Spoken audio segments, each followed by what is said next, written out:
In today's video, I'm going to teach you how to make a page turn effect in Canva. This effect is great if you're designing digital books, presentations, social media posts, or any kind of carousel where you want to simulate the feeling of flipping through pages. I'll walk you through each step slowly and clearly so you can follow along even if you're new to Canva. First, open Canva and create a new design. You can choose whatever size you need, like a presentation slide, Instagram post, or custom dimensions if you already know your exact format.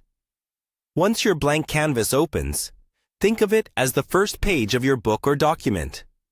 Now, design your first page. Add your text, images, background colors, or graphics just like you normally would. Try to keep your layout clean and readable, because this will be the foundation of the page turn effect. When you're happy with how it looks, duplicate this page. Duplicating ensures everything stays aligned perfectly from one page to the next, which makes the animation look smooth. On the duplicated page, slightly change the content to represent the next page. For example, you might update the text, swap an image, or move to the next part of your presentation.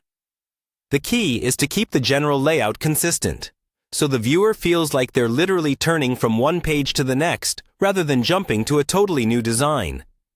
Next, we'll add the page turn effect using Canva's animation tools. Click on the second page, then look for the animation or page transition options. In Canva, this is usually found by selecting the page and then choosing an animation style from the top menu.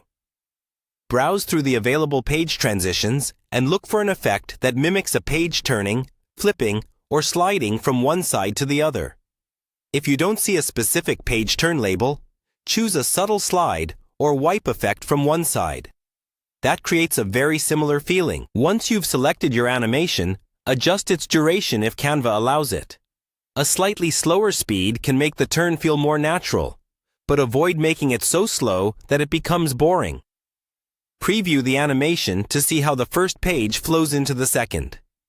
If something feels off, go back and tweak the layout, timing, or animation direction until the transition feels like a smooth flip. When you're happy with the result, repeat the same process for additional pages. Duplicate. Update the content. Apply the same animation and preview. Finally, export your project as a video or animated file so you can share it on social media, embed it in a presentation, or upload it wherever you like.